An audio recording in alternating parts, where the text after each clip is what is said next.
Welcome back दोस्तों। तो आज संविधान की प्रस्तावना के विषय में हम जानेंगे। तो आज की क्लास संविधान से स्टार्ट करते हैं और प्रस्तावना के विषय में आज हम चर्चा करेंगे। तो अगर संविधान की प्रस्तावना की हम बात करें तो संविधान की प्रस्तावना जो है उसे उद्देशिका के नाम से भी जाना जाता है, क्योंकि अगर हम बात करते हैं उद्देशिका की तो 13 दिसंबर 1946 को पंडित जवाहरलाल नेहरू के द्वारा एक प्रस्ताव लाया गया था जिसका नाम था उद्देश्य प्रस्ताव। अब ये उद्देश्य प्रस्ताव पंडित जवाहरलाल नेहरू लाए 13 दिसंबर 1946 को। 13 दिसंबर 1946 को जो प्रस्ताव आया इसको उद्देश्य प्रस्ताव के नाम से जाना गया। उसके बाद यही उद्देश्य प्रस्ताव जो है आपका उद्देशिका बना और उद्देशिका को ही संविधान में प्रस्तावना का दर्जा दिया गया। अगर हम अभी तक कुल बात करते हैं कि प्रस्तावना में कितनी बार संशोधन हुए हैं, हालांकि अभी हम चर्चा करेंगे जैसे कि प्रस्तावना पढ़ने के बाद इसके क्वेश्चंस को हम डिस्कस करेंगे जो मोस्टली एग्जाम में पूछे जाते हैं। तो सभी वनडे एग्जाम से लेकर सिविल सर्विस एग्जाम तक जो आपके मोस्टली और डीपली क्वेश्चन पूछे हुए हैं उनकी भी हम चर्चा करेंगे साथ साथ। ठीक है, तो आइए प्रस्तावना से हम स्टार्ट करते हैं। तो प्रस्तावना हमारी कहती है कि हम भारत के लोग जो संविधान सभा में व्यक्ति भारतीयों के द्वारा निर्वाचित हुए थे, यहाँ जनता के द्वारा निर्वाचित हुए थे, तो वो व्यक्ति कह रहे हैं भारतीय जनता की ओर से कि हम भारत के लोग भारत को एक संपूर्ण प्रभुत्व संपन्न, कि हमारा देश कैसा होगा, भारत जो है वो कैसा देश होगा, संपूर्ण प्रभुत्व संपन्न। इन सभी शब्दों के बारे में जो मोस्टली आपके प्रस्तावना में यूज होने वाले कुछ इंपॉर्टेंट वर्ड हैं, कीवर्ड्स हैं जो आपके एग्जाम में भी पूछे जाते हैं, जैसे कि संपूर्ण प्रभुत्व संपन्न है या आगे आने वाले जो और भी वर्ड्स होंगे, तो इन सभी के बारे में भी अभी हम चर्चा करेंगे। पहले एक बार हम प्रस्तावना को पढ़ लेते हैं अच्छे से। आइए तो स्टार्ट करते हैं। हम भारत के लोग भारत को एक संपूर्ण प्रभुत्व संपन्न, समाजवादी, पंथ निरपेक्ष, लोकतंत्रात्मक गणराज्य बनाने के लिए तथा उसके समस्त नागरिकों को सामाजिक, आर्थिक, राजनीतिक न्याय, विचार, अभिव्यक्ति, विश्वास, धर्म और उपासना की स्वतंत्रता, प्रतिष्ठा और अवसर की समता प्राप्त कराने के लिए तथा उन सब में व्यक्ति की गरिमा और राष्ट्र की एकता और अखंडता सुनिश्चित करने वाली बंधुता बढ़ाने के लिए दृढ़ संकल्पित होकर अपनी इस संविधान सभा में आज तारीख 26 नवंबर 1949 और हिंदी में पूछ ले आता है डेट, मिति मार्गशीर्ष शुक्ल सप्तमी संवत 2006 विक्रमी। ठीक है, तो विक्रम संवत अगर हम देखते हैं इसका तो मिति मार्गशीर्ष शुक्ल सप्तमी संवत 2006 को एतत् द्वारा इस संविधान को अंगीकृत, अधिनियमित और आत्मार्पित करते हैं। यानी कि जो संविधान सभा के उस समय सदस्य थे वो क्या उस समय संविधान के सदस्यों ने जब प्रस्तावना को एक्सेप्ट किया, ठीक है, इस उद्देश्य प्रस्ताव को 22 जनवरी 1947 को एक्सेप्ट कर लिया गया था। तो ये उद्देश्य प्रस्ताव में कुछ जो कीवर्ड्स हैं ये कुछ बाद में डाले गए हैं, जैसे 42वां संविधान संशोधन 1976। तो ये भी मोस्टली पूछा आता है, आगे हम इस क्वेश्चन की चर्चा भी करेंगे। अभी ऑब्जेक्टिव टाइप क्वेश्चन हम डिस्कस करने वाले हैं, तो उसमें यहाँ मोस्टली क्वेश्चन पूछा आता है कि संविधान की प्रस्तावना में अब तक कितनी बार संशोधन हो चुका है। तो प्रस्तावना में संशोधन की अगर हम बात करेंगे तो केवल एक बार अभी तक संविधान की प्रस्तावना में संशोधन हुआ है, और कब हुआ, 42वें संविधान संशोधन 1976। ठीक है, तो 1976 में केवल एक बार संविधान की प्रस्तावना में अभी तक संशोधन हुआ, और उसमें क्या कहा गया था कि समाजवादी, पंथ निरपेक्ष और अखंडता, ये तीन शब्द हमारी प्रस्तावना में 42वें संविधान संशोधन 1976 के बाद जोड़े गए। तो आइए आगे चलते हैं कि देश कैसा होगा, संपूर्ण प्रभुत्व संपन्न होगा। देश कैसा होगा, समाजवादी स्थिति की ओर चलेगा, यानी कि आर्थिक स्थिति से, अर्थव्यवस्था से संबंधित वर्ड होगा आपका समाजवादी, अभी चर्चा करेंगे इसका मतलब क्या है। पंथ निरपेक्ष, लोकतंत्रात्मक गणराज्य बनाने के लिए, यानी कि देश को क्या करना है, देश क्या है, संपूर्ण प्रभुत्व संपन्न है, अर्थात प्रभुत्व यानी कि अधिकार, यानी कि भारत एक ऐसा देश है, भारत एक संपूर्ण प्रभुत्व संपन्न देश है, अर्थात इस देश पर किसी अन्य देश का कोई अधिकार नहीं होगा। भारत किसी दूसरे के अधीन कोई एक डोमिनियन क्षेत्र नहीं होगा, अर्थात भारत जो होगा वो एक स्वतंत्र देश होगा। ये अर्थ है, भारत अपने आप में अपने सभी निर्णयों को लेने के लिए भारत स्वयं सक्षम होगा। ये चीज आपकी कही गई है। ये जो इतनी चीज बताता है वो एक वर्ड हमको समेट कर इस एक वर्ड में समेट दिया गया है उस चीज को, इस सार को। वर्ड है संपूर्ण प्रभुत्व संपन्न। इसके बाद बात करते हैं समाजवादी की, यानी कि भारत में अगर हम बात करते हैं तो समाजवादी जो वर्ड है वो प्रस्तावना में 42वें संविधान संशोधन 1976 के द्वारा जोड़ा गया। समाजवादी की अगर हम बात करते हैं तो समाजवादी वर्ड क्या बताता है कि भारत में जो आर्थिक नियंत्रण है, ठीक है, भारत का आर्थिक नियंत्रण जो है वो देश की सरकार नियंत्रित करेगी, और देश की सरकार ही क्या है, देश में जो आर्थिक स्थिति है, धन है, उसका उत्पादन करने को अपने नियंत्रण में रखेगी, ठीक है, और जनता की सुविधा अनुसार उस चीज़ को डिस्ट्रीब्यूट कर देगी, ठीक है। जो उत्पादन होगा देश के लिए, जनता के लिए जो आवश्यकताएं होंगी अर्थ संबंधी, उसको सरकार जो है जनता की आवश्यकता अनुरूप, देश के सुविधा अनुरूप और आवश्यकता अनुरूप क्या करेगी, समय समय पर सरकारें डिस्ट्रीब्यूट करेंगी। ये चीज़ जो है वो आपका समाजवादी वर्ड इंगित करता है। इसके बाद अगर हम बात करते हैं पंथ निरपेक्ष, ठीक है, तो पंथ निरपेक्ष या धर्म निरपेक्ष अर्थात जिसका कोई एक निश्चित धर्म ना हो, अर्थात जो सभी धर्मों को मानने वाला हो, जो ना तो किसी धर्म का विरोध करता हो और ना ही किसी एक निश्चित धर्म को मानता हो, उस वर्ड को हम क्या कहते हैं, पंथ निरपेक्ष या धर्म निरपेक्ष। इसके बाद आगे बात करते हैं लोकतंत्रात्मक गणराज्य। देश कैसा होगा, लोकतंत्रात्मक यानी कि लोकतंत्र होगा, अर्थात जनवादी होगा, यानी कि मतलब कहने का क्या है कि जो भारत है यहाँ क्या होगा, लोकतंत्र होगा। लोकतंत्र यानी कि सरकारें जो होंगी वो जनता चुनती है इसमें, लोकतंत्र में, अर्थात शासन जो होगा वो अप्रत्यक्ष रूप से या प्रत्यक्ष रूप से किसका होगा, जनता का, ठीक है। तो ऐसे देश को कहते हैं जिसमें जनता यानी कि जनवादिता होती है, अर्थात शासन जो होता है, शासन करने वाला जो व्यक्ति होता है उसको बनाना जनता के हाथ में हो, ठीक है। जैसे देश में शासन करने के लिए हम किसको अपॉइंट करते हैं, पीएम को, है ना, पीएम के लिए इलेक्शन करते हैं। तो ये चीज़ क्या है, ये आपकी यही क्या कहलाती है, आपकी लोकतंत्र, ठीक है। इसके अलावा अगर हम बात करते हैं गणराज्य, तो गणराज्य क्या है, गणराज्य का अर्थ क्या है, तो गणराज्य का मतलब क्या होता है। अब दो चीज़ें और होती हैं, ठीक है, एक होता है राजतंत्र और एक होता है गणतंत्र। तो देश एक गणतंत्र हो सकता है और एक देश होता है जो राजतंत्र हो सकता है, ठीक है। तो राजतंत्र का मतलब क्या होता है, जिसमें कोई एक मतलब जो देश का सबसे बड़ा पद है, ठीक है, जो देश की सुप्रीम पावर है, जो देश में सुप्रीम पद है, पोस्ट है, वो आनुवंशिकता के आधार पर चल रही हो, ठीक है। लेकिन अगर हम बात करते हैं कि जिस देश के अंदर जो सुप्रीम पोस्ट होती है, जैसे अपने देश में राष्ट्रपति, ठीक है, तो सुप्रीम पोस्ट राष्ट्रपति, उसका जो चुनाव होगा प्रत्यक्ष या अप्रत्यक्ष रूप से किसी एक समय के लिए जनता के द्वारा किया जाता है, अर्थात और उसमें क्या होगा, सुप्रीम पावर है, उसको जनता के द्वारा चुना गया, तो वो देश कैसा होगा, गणतंत्र या गणराज्य। अर्थात हम भारत को क्या करते हैं, गणराज्य या गणतंत्र बनाते हैं, और इसे बनाने के लिए उसके समस्त नागरिकों को 3 प्रकार का न्याय दिया गया है। क्वेश्चन यहाँ आपका पूछा जाता है कि भारतीय संविधान में कितने प्रकार का या प्रस्तावना में कितने प्रकार का न्याय वर्णित है, तो 3 प्रकार का, सामाजिक, आर्थिक और राजनीतिक न्याय। सामाजिक, आर्थिक और राजनीतिक न्याय। अब मोस्टली क्वेश्चन यहाँ से एक और पूछा जाता है कि चलो न्याय है तो ठीक है, 3 प्रकार का न्याय हुआ, लेकिन इस 3 प्रकार के न्याय को हमने लिया कहाँ से, 3 प्रकार का न्याय कहाँ से लिया गया, तो रूस की क्रांति 1917 1979 रूसी क्रांति से हमने 3 वर्ड लिए। हमारी प्रस्तावना के अंदर जो न्याय लिया, जो 3 प्रकार का न्याय है, ठीक है, कितने प्रकार का न्याय है, 3 प्रकार का, सामाजिक, आर्थिक और राजनीतिक न्याय। तो सामाजिक, आर्थिक और राजनीतिक न्याय जो है वो कहाँ से लिया गया, 1917 की रूसी क्रांति से। इसके बाद अगर हम बात करते हैं कि अब नागरिकों को 3 प्रकार का न्याय मिल गया, ठीक है, सामाजिक, आर्थिक और राजनीतिक, ठीक। इसके बाद अगर हम बात करते हैं विचार, अभिव्यक्ति, विश्वास, धर्म और उपासना की स्वतंत्रता।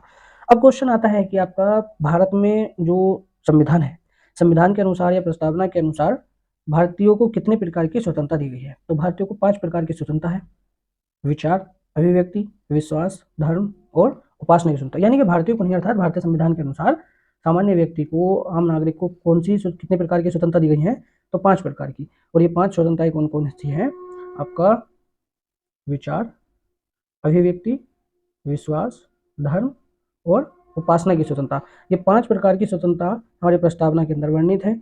और ये आपका आगे, अगर यहाँ से आगे हम चलते हैं कि प्रतिष्ठा और अवसर की समता, ठीक है, यानी कि हमारा संविधान हमें क्या चीज़ प्रोवाइड करता है और क्या चीज़ हमें देता है संविधान हमारा, प्रतिष्ठा और अवसर की समता। समता यानी कि समानता। तो प्रस्तावना में कितने प्रकार की समानता या समता का जिक्र किया गया है, तो प्यारे बच्चों 2 प्रकार की, प्रतिष्ठा की समानता और अवसर की समानता, ठीक है। यानी कि किसी व्यक्ति की जो प्रतिष्ठा होगी वो रंग, भेद, जाति आदि आधारित नहीं होगी, बल्कि हर व्यक्ति की प्रतिष्ठा, ठीक है, हर व्यक्ति की जो है, हर व्यक्ति बराबर प्रतिष्ठा, हर व्यक्ति की प्रतिष्ठा उसके लिए मान्य रखती है, ठीक है, चाहे वो किसी भी धर्म का हो, किसी भी जाति का हो। और प्रत्येक क्षेत्र में अवसर की समानता, ठीक है, प्रत्येक क्षेत्र में, चाहे वो लोक नियोजन हो या अन्य सभी क्षेत्रों में, देश के अंदर सभी धर्मों के लोगों को, सभी जाति के लोगों को क्या है, अवसर की समानता है। और इस समानता को, इन सभी चीज़ों को प्राप्त कराने के लिए तथा उन सब में व्यक्ति की गरिमा और राष्ट्र की एकता और अखंडता सुनिश्चित करने वाली, यानी कि व्यक्ति की गरिमा और राष्ट्र की एकता और अखंडता सुनिश्चित करने वाली हमें क्या करना है, बंधुता बढ़ाने के लिए, बंधुता यानी कि भाईचारा, ठीक है। अब ये भी आपका मोस्टली क्वेश्चन है, यहाँ आपका एक चीज़ है बंधुता। तो क्वेश्चन आता है कि भारतीय संविधान में बंधुता के आदर्श कहाँ से लिए गए? तो भारतीय संविधान में जो बंधुता के आदर्श हैं वो 1789 फ्रांस की क्रांति से। तो भारतीय संविधान में या प्रस्तावना में जो बंधुता के आदर्श है वो कहाँ से लिए गए? फ्रांस की क्रांति से। फ्रांस की क्रांति से 1789। इसके बाद यहाँ से आगे अगर हम चलते हैं कि बंधुता बढ़ाने के लिए, बंधुता यानी कि भाईचारा बढ़ाने के लिए दृढ़ संकल्पित होकर हम अपनी इस संविधान सभा में आज तारीख 26 नवंबर 1949 यानी कि वो डेट जिस डेट को हमारा संविधान बनकर तैयार हुआ, उस संविधान पर अंतिम रूप से सिग्नेचर हुआ। और कितने सदस्यों के सिग्नेचर हुए थे अंतिम रूप से? 284। ठीक है, सबसे पहला सिग्नेचर किसका हुआ था संविधान पर? जो 284 सदस्यों के सिग्नेचर हुए, इन 284 सदस्यों में पहला सिग्नेचर किसका हुआ था? तो पहला सिग्नेचर किसका हुआ? पंडित जवाहरलाल नेहरू का। पहला सिग्नेचर किसका होता है? पीटी नेहरू। ठीक है, पहला सिग्नेचर किसका हुआ इसमें? पीटी नेहरू का। और अंतिम सिग्नेचर किसका हुआ? डॉक्टर राजेंद्र प्रसाद। अंतिम सिग्नेचर किसका हुआ था? डॉक्टर राजेंद्र प्रसाद का। ठीक है, इसके बाद अगर हम यहाँ से आगे बात करते हैं, चलो ठीक है, तो यहाँ आपका क्वेश्चन बन जाता है कि भारतीय संविधान में जो संविधान की अंतिम बैठक हुई, मतलब संविधान पर अंतिम रूप से जब सिग्नेचर हुए, तो वो सिग्नेचर जो है आपके कितने व्यक्तियों ने किए थे? तो 284, 284, जिसमें पहला सिग्नेचर पंडित जवाहरलाल नेहरू ने किया था और अंतिम सिग्नेचर जो था वो किसका था? डॉक्टर राजेंद्र प्रसाद का। ठीक है, इसके बाद यहाँ से आगे अगर हम चलते हैं तो हिंदी कैलेंडर के अनुसार विक्रम संवत के अनुसार डेट पूछ ली जाती है। तो मिति मार्गशीर्ष शुक्ल सप्तमी संवत 2006 विक्रमी को, यानी कि जो 26 नवंबर 1949 को विक्रम संवत के अकॉर्डिंग जो डेट थी वो क्या थी? मिति मार्गशीर्ष शुक्ल सप्तमी संवत 2006। इस डेट को एतत द्वारा, एतत यानी कि हम सबके, एतत वर्ड का अर्थ क्या है? एतत वर्ड मतलब क्या है कि हम सबके द्वारा इस संविधान को क्या किया जाता है? अंगीकृत, यानी कि उसको मेंशन किया जाता है। अधिनियमित किया जाता है, यानी कि उसको अधिनियम के रूप में अर्थात कानून के रूप में संपूर्ण देश को समर्पित किया जाता है। उसको संपूर्ण देश के लिए, संपूर्ण जनता के लिए अधिनियम के रूप में बनाया जाता है। यानी कि सारे के सारे कानून जो हैं, सारे अधिनियम जो है इसी दस्तावेज के अकॉर्डिंग अब चलने वाले हैं। और आत्मार्पित करते हैं अर्थात आत्मा से, यानी कि शुद्ध हृदय से इसे देश को समर्पित करते हैं। तो ये थी हमारे संविधान की प्रस्तावना। और इसके बाद यहाँ से आगे अगर हम चलते हैं प्यारे बच्चों, इसके बाद आगे की चर्चा हम संविधान प्रस्तावना के बारे में करेंगे। तो प्रस्तावना के विषय में मोस्टली जो आपके एग्जाम में क्वेश्चन पूछे जाते हैं, आइए उनकी ओर थोड़ा सा रुख करते हैं। तो भारतीय गणतंत्र की 26 जनवरी 1950 को सही संवैधानिक वस्तु स्थिति क्या थी जब संविधान लागू हुआ था तब? तो जैसा कि आपको बताया गया था, समाजवादी, पंथ निरपेक्ष और अखंडता। समाजवादी, पंथ निरपेक्ष और अखंडता, ये तीन शब्द जो थे ये संविधान में कब जोड़े गए? 42वें संविधान संशोधन 1976 को। लेकिन क्वेश्चन क्या कहता है कि 26 जनवरी को सही वस्तु स्थिति क्या थी? यानी कि समाजवादी और पंथ निरपेक्ष और अखंडता, ये तीन शब्द तो संविधान में थे नहीं 26 जनवरी को, प्रस्तावना में नहीं थे। तो आपका समाजवादी वर्ड प्रस्तावना में उस समय नहीं था। ठीक है, धर्मनिरपेक्ष नहीं था, यानी कि ऑप्शन नंबर डी जो है वो पूरी तरीके से गलत होगा। इसके अलावा यहाँ भी धर्मनिरपेक्ष है, तो ये भी वर्ड गलत है। ठीक है, इसके अलावा आगे चलते हैं। संपूर्ण प्रभुत्व संपन्न, समाजवादी, पंथ निरपेक्ष। संपूर्ण प्रभुत्व संपन्न, समाजवादी तो आपका बाद में जोड़ा गया, पंथ निरपेक्ष वर्ड आपका बाद में जोड़ा गया, लोकतंत्रात्मक गणराज्य। ठीक है, तो सारे के सारे वर्ड जो हैं आपके सीक्वेंस के अनुसार वे कहाँ मिलते हैं? ऑप्शन नंबर सी में। तो सही आंसर क्या होगा आपका? Option number C. सही आंसर क्या होगा बच्चों? ऑप्शन नंबर सी होगा। ठीक है, इसके अलावा अगले क्वेश्चन की तरफ अगर हम बढ़ते हैं तो अगले क्वेश्चन की बात करेंगे, यहाँ था आपका ऑप्शन नंबर सी। ठीक है, अगले क्वेश्चन की तरफ आइए बढ़ते हैं। तो अगला क्वेश्चन हमारा क्या कहता है कि भारत के संविधान के निर्माताओं का मत निम्नलिखित में से किसमें प्रतिबिंबित होता है? यानी कि सभी के सभी सदस्य जो हैं, जो संविधान सभा के सभी सदस्य थे, संविधान सभा के निर्माता थे जिन्होंने संविधान का निर्माण किया, उन सभी निर्माताओं का मत किस चीज में प्रतिबिंबित होता है? उद्देशिका यानी कि प्रस्तावना, और मूल अधिकार, राज्य के नीति निर्देशक तत्व, या आपका मूल कर्तव्य। तो प्यारे बच्चों अगर हम बात करते हैं तो सभी का मत, उसमें वर्ड आया था ना जब हम प्रस्तावना पढ़ते थे, एतत् द्वारा, यानी कि हम सब के द्वारा। ठीक है, तो वही चीज क्या थी? सभी का मत था। तो वो क्या है आपका? कहाँ से मिलता है? उद्देशिका से। ठीक प्यारे बच्चों, इसके बाद अगले क्वेश्चन की तरफ अगर हम बढ़ते हैं तो अगला क्वेश्चन हमारा क्या कहता है कि संविधान में हमारे राष्ट्र का उल्लेख किन किन नामों से मिलता है? ठीक है, तो संविधान में हमारे राष्ट्र को उल्लेख किन किन नामों से मिलता है? तो हम भारत के लोग, है ना, तो उसमें स्पष्ट है भारत। इसके अलावा जो संविधान है, आपका पासपोर्ट होता है ना, पासपोर्ट पे लिखा होता है रिपब्लिक इंडिया। ठीक है, भारत गणराज्य।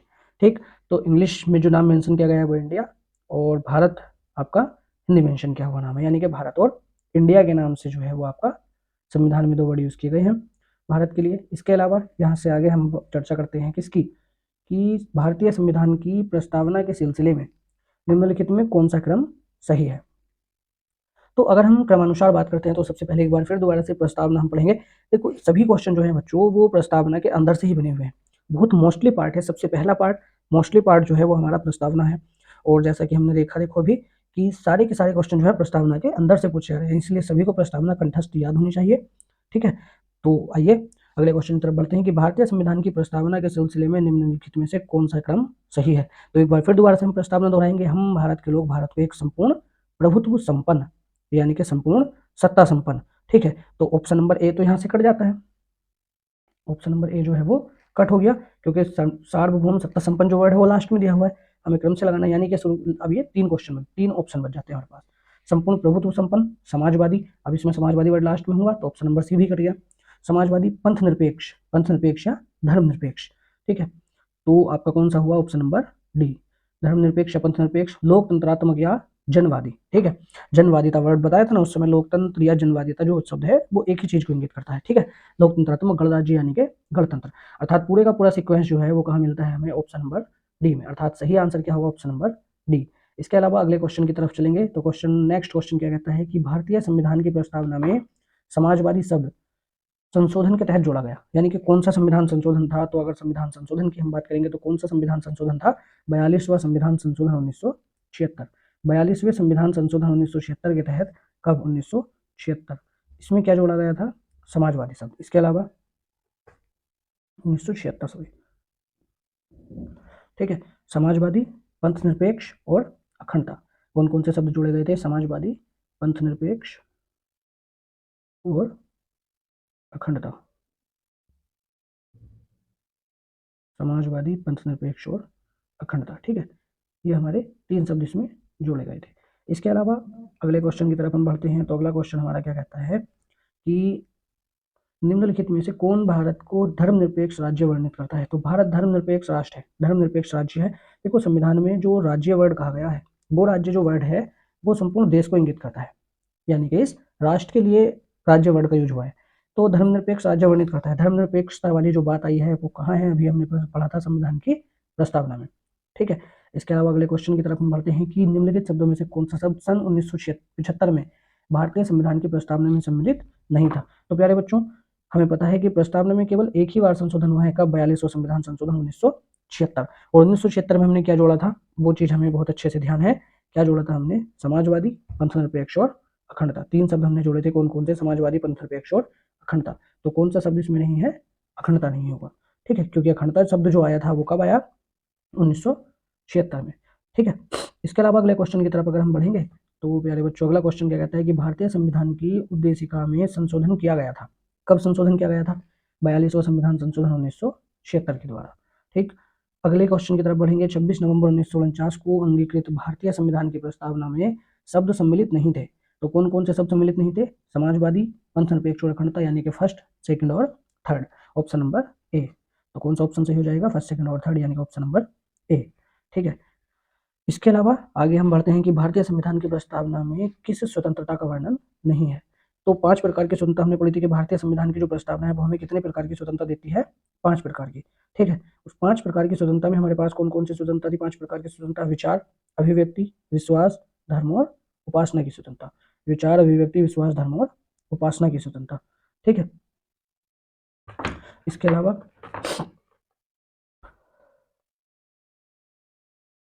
हाँ,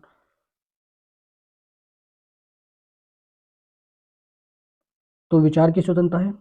ठीक है, विचार अभिव्यक्ति यानी कि अपने विचार प्रकट करने की स्वतंत्रता है, विश्वास की स्वतंत्रता है, लेकिन आर्थिक स्वतंत्रता का उसमें जिक्र नहीं होता है। ठीक है, विचार अभिव्यक्ति, विश्वास, धर्म और उपासना की स्वतंत्रता, यानी कि ऑप्शन नंबर डी उसके अंदर कहीं भी मेंशन नहीं होता है। ठीक है, ऑप्शन नंबर डी आपका आंसर होगा। इसके अलावा अगले क्वेश्चन की तरफ बढ़ते हैं कि कौन भारतीय संविधान की प्रस्तावना में उल्लिखित नहीं है। तो कितने प्रकार का न्याय है, 3 प्रकार का, सामाजिक, आर्थिक और राजनीतिक। धार्मिक न्याय का जो वर्णन है वो प्रस्तावना के अंदर कहीं भी वर्णित नहीं किया गया। इसके अलावा भारतीय संविधान का कौन सा भाग संविधान की आत्मा कहलाता है। तो संविधान की आत्मा किसको कहते हैं, प्रस्तावना यानी कि उद्देशिका को। ठीक है, इसको कहते हैं प्रस्तावना अर्थात उद्देशिका। इसके अलावा अगर हम बात करते हैं संविधान का हृदय, ठीक है, संविधान का हृदय किसको कहा जाता है, तो आर्टिकल 32 को। आर्टिकल 32 की बात करते हैं तो इसको क्या कहा जाता है? आर्टिकल 32 यानी कि संवैधानिक उपचारों का अधिकार। ये क्या है? संविधान का हृदय है। इसको क्या कहा जाता है? संविधान का हृदय। और किसने कहा था? डॉक्टर भीमराव अंबेडकर ने। ठीक। इसके बाद अगले क्वेश्चन की हम बात करते हैं कि निम्नलिखित में से किसने भारतीय संविधान की प्रस्तावना को संपूर्ण प्रभुत्व संपन्न प्रजातांत्रिक गणतंत्र की कुंडली कहा था? तो ये चीज किसने कही थी? किसने कहा था ये वर्ड? तो ये चीज हमें उद्देश्य प्रस्ताव के अंदर लिख कर दी थी किसने? पंडित जवाहरलाल नेहरू ने। ठीक है, तो सही आंसर होगा ऑप्शन नंबर